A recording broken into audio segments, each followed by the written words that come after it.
Madame, Monsieur, bonjour. Merci de choisir Savane TV pour vous informer à la une de cette édition. Les menaces contre la stabilité des institutions au Burkina Faso persistent. Hier, le ministre de la Sécurité, Mahamadou Sana, a annoncé que les services de sécurité ont mis en échec un complot qui visait non seulement le renversement du pouvoir, mais aussi l'assassinat de plusieurs personnalités, dont le président du Faso, le capitaine Ibrahim Traoré. La synthèse dans cette édition. Modernisation de l'administration fiscale au Burkina, la Direction générale des impôts a introduit la facturation électronique certifiée pour améliorer la traçabilité des transactions et lutter plus efficacement contre la fraude et l'évasion fiscale. Les détails dans un instant.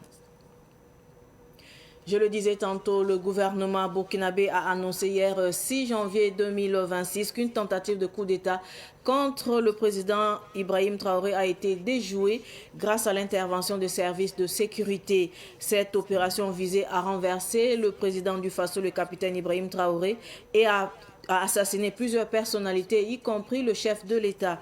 Le ministre de la Sécurité, Mahamadou Sana, a livré des détails sur les circonstances de ce complot et sur les personnes impliquées. La synthèse avec Issa Oumarati. Le complot, selon les informations fournies par le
$15 millions de francs CFA chacun et un autre carton avec 10 millions de francs CFA.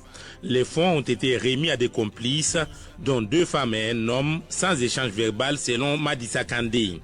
Après la remise de l'argent, Sakandé a été arrêté par les forces de sécurité alors qu'il discutait avec El Hadji Mega, un autre complice, des prochaines étapes du complot. Avant l'arrestation, un véhicule contenant des armes a été introduit, mais Sakandé a refusé d'intervenir dans cette partie de l'opération, précisant qu'il n'était pas militaire.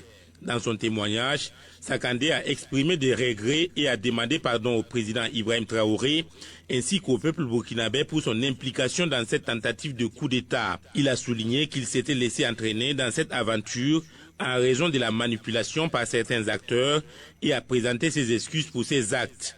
Le ministre de la Sécurité a rassuré la population, affirmant que la situation est désormais sous contrôle et que les enquêtes sont en cours. Plusieurs personnes ont déjà été interpellées et les autorités continuent de suivre les pistes pour neutraliser d'éventuelles menaces. Le gouvernement a également réitéré sa détermination à préserver la stabilité du pays et à assurer la sécurité de ses dirigeants.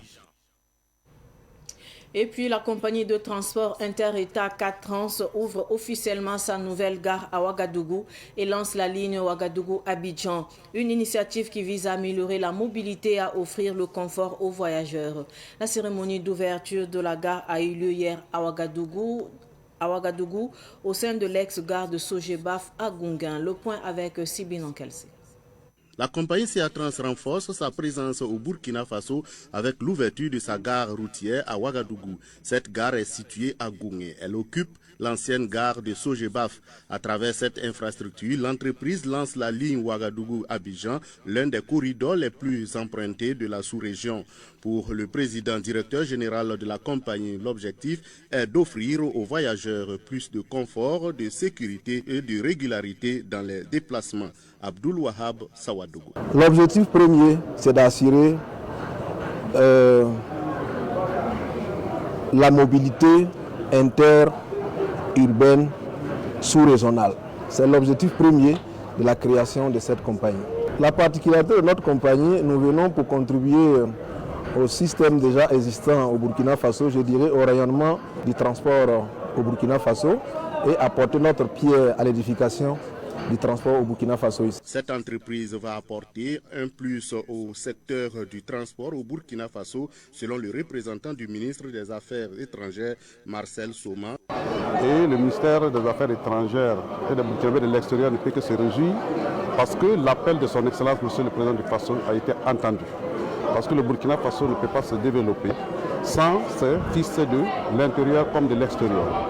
Comme vous le savez, notre pays compte plus de 15 millions de Burkinabés hors de nos frontières et le défi de développement, le développement endogène ne peut être atteint que par la synergie d'action entre les enfants de ceux qui sont à l'intérieur du pays comme ceux qui sont à l'extérieur. Donc c'est une immense joie qui nous anime ce matin pour l'appel qui a été entendu par notre frère M. Sawadougou et on ne peut que le féliciter. Le premier départ officiel est prévu pour le jeudi 8 janvier. Et pour satisfaire sa clientèle, CA Trans s'est inscrit dans l'innovation. Dès notre arrivée dans le monde du transport, nous sommes inscrits dans un système d'innovation. En commençant d'abord par la réalisation de nos gares, c'est-à-dire en infrastructure performante et vraiment qui répond à l'attente de notre clientèle. Nous avons également initié un système de digitalisation, ce qui permet à chaque passager, chaque citoyen d'acheter un ticket étant chez lui, à la maison, en choisissant sa place, en choisissant son numéro de car, en choisissant le type de car. Cela s'inscrit, comme je l'ai dit, dans le cadre d'innovation du transport routier en particulier. Nous offrons aussi des collations à l'intérieur des véhicules, ce qui veut dire que vous n'avez pas besoin de descendre pour vous restaurer, vous pouvez vous restaurer étant dans le car. Également, nous vendons aussi des articles dans les cars. Après les collations, vous pouvez acheter aussi ce que nous appelons des amuse-gueules. Le PCA de Savane Média, Aboubakar Zidadi Sidnava, a invité le personnel de CA Trans au respect des passagers et du code de la route. Le PDG de CA Trans, de son côté, a invité les Burkinabés à faire confiance à sa compagnie de transport CA Trans. Avec l'arrivée progressive du froid, les habitudes vestimentaires changent. Au marché 15 de Ouagadougou ou au bord des voies, pulls, bonnets, écharpes et autres vêtements chauds refont surface dans les étals. Vendeurs et clients s'adaptent à cette nouvelle donne climatique. Nos reporters Cynthia Zungrana et Géraldine Yougbaré sont allés à la rencontre de quelques vendeurs. Voici leur reportage. Depuis quelques jours, la fraîcheur matinale et nocturne se fait ressentir. Une situation qui redonne vie au commerce des habits de froid.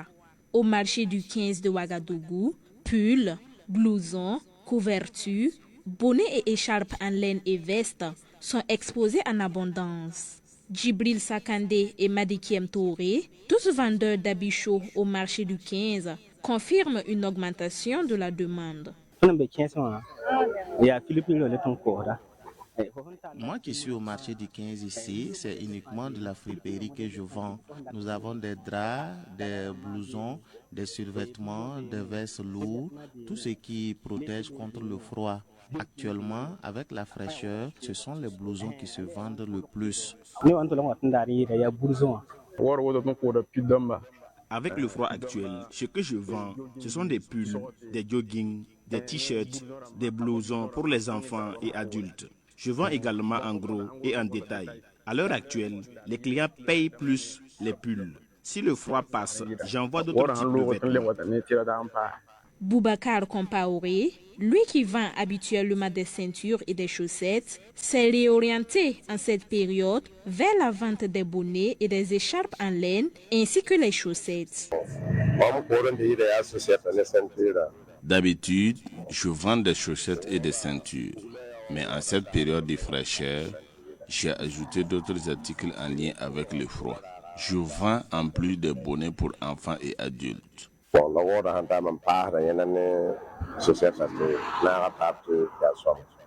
Pour certains commerçants, cette période rime aussi avec hausse des prix. Pour eux, l'augmentation des prix chez les fournisseurs ne leur laisse pas beaucoup de choix.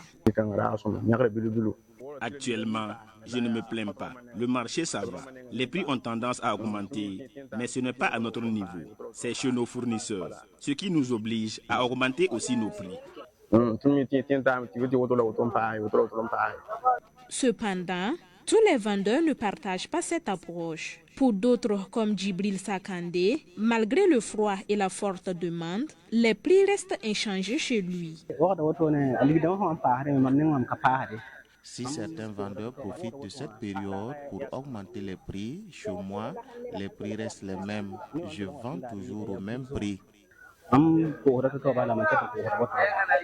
Du côté des clients, les achats sont souvent motivés par la nécessité. Certains recherchent des vêtements chauds pour leurs enfants, tandis que d'autres anticipent l'intensification du froid. C'est le cas de Salam Tassambedo et Suzanne Kabri. Je suis venu acheter des chaussettes pour ma femme, mes enfants et moi-même. Avec cette période de fraîcheur, cela nous aide beaucoup. En plus, ce n'est pas cher et la qualité est vraiment bonne.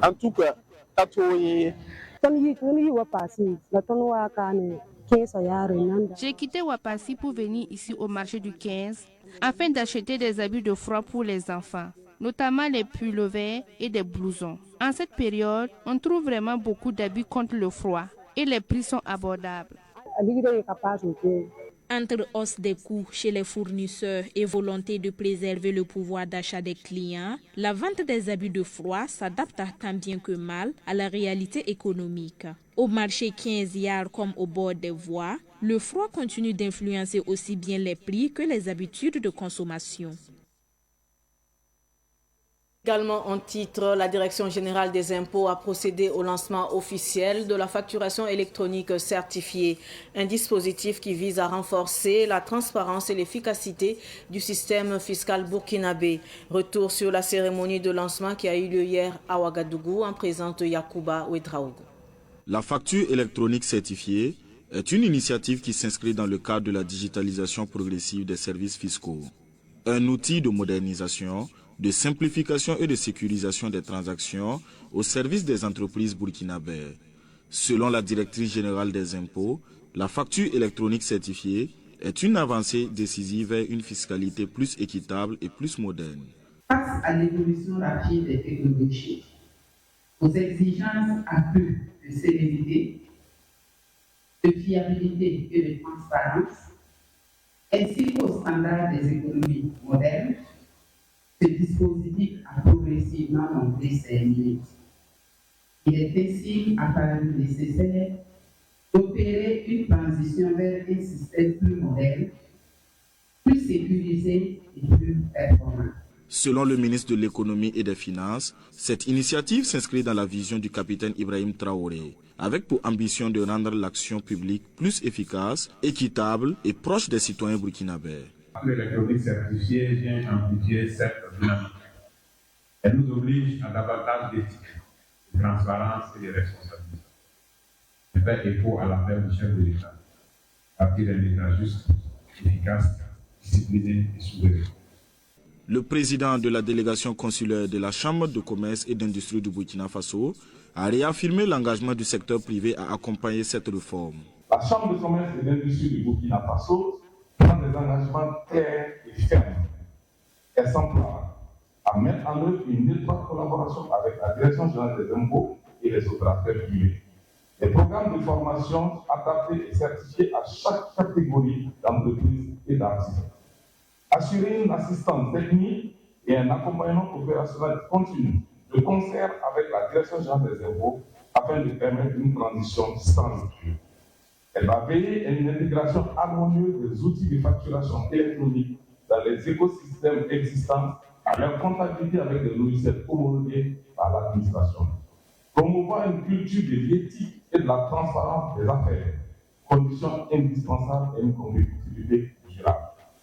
Le lancement de la facture électronique certifiée marque un tournant dans la gouvernance fiscale au Burkina Faso, selon les autorités présentes à la cérémonie.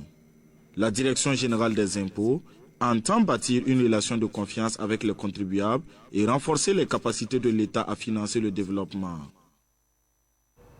Actualité sportive de cette édition Cannes Maroc 2025. Fin de parcours pour les étalons du Burkina Faso.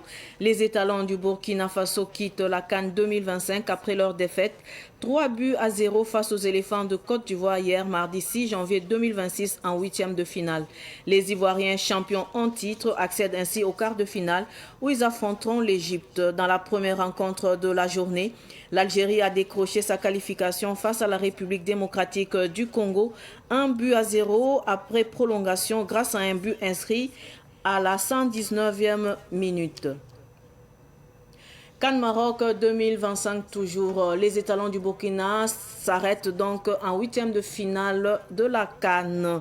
Place désormais au bilan. L'équipe dirigée par Brahma Traoré aura disputé 4 rencontres pour un total de 2 victoires et 2 défaites. Elle a inscrit 4 buts, en a concédé 5, affichant un goal différentiel de -1. Les quarts de finale débuteront vendredi prochain avec les affiches Mali-Sénégal à 16h temps universel et Maroc-Cameroun à 19h temps universel. Samedi, l'Algérie croisera le Nigeria à 16h temps universel avant le choc entre la Côte d'Ivoire et l'Égypte prévu à 19h temps universel. Avant de clore cette édition d'information, le week-end dernier, l'arrondissement 7 de Ouagadougou a vibré au rythme du cyclisme féminin à l'occasion de la première édition de la course cycliste féminine Barkwenam. Cette initiative, soutenue par El Hadj Ilyas Kwanda, vise à promouvoir la femme à travers la pratique du sport de maintien. Plus de précisions avec Sibline Ankelsé. Ils sont nombreux hommes, femmes, jeunes filles et enfants à avoir effectué le déplacement pour assister à la course cycliste féminine Barkwenam. Cette compétition a d'abord connu la phase des femmes et ensuite celle des jeunes filles. Au terme des courses, ce sont Fatimata Willy dans la catégorie des femmes et Sandrine Ouedraogo dans celle des jeunes filles qui se sont distinguées. Ilyasa Kwanda a soutenu les associations des femmes. Le parrain de cette édition est le commandant du corps urbain du commissariat de police de l'arrondissement 7. Tambi Sosten Kaboré revient sur l'importance du sport, surtout après les fêtes de fin d'année. Moi, en tant que parrain, je n'ai pas hésité un seul mot à accompagner l'événement parce que je trouve vraiment que c'est une très bonne initiative. Oui, l'important c'est le sport en tout cas, je n'ai pas douté. Elle est très bonne pour l'organisme d'abord. On dit que le sport c'est la santé. Et on vient de traverser des fêtes, il faut quand même se dégraisser un peu. Donc on a vu des femmes battantes qui ont quand même enfourché le vélo et qui peuvent mieux faire, ou bien qui peuvent faire les mêmes capacités et les mêmes endurances que les hommes. Ce sont nos mères, ce sont nos femmes, ce sont nos sœurs. Voilà, nous prions vraiment qu'elles nous accompagnent dans toutes nos tâches quotidiennes. La marraine Aminata Sawadogo a salué cette initiative qui contribue à la promotion du vivre ensemble et de la cohésion sociale, signalant que les 5 premières à l'arrivée dans les 2 catégories ont reçu des prix composés de pagnes, de sacs de riz, de vélos, de bouteilles de gaz et des prix en espèces. Rendez-vous l'année prochaine pour la 2e édition de la course cycliste féminine Barkwenam. Ainsi s'achève cette édition d'information. Merci de votre fidélité au programme de Savane TV. Au revoir.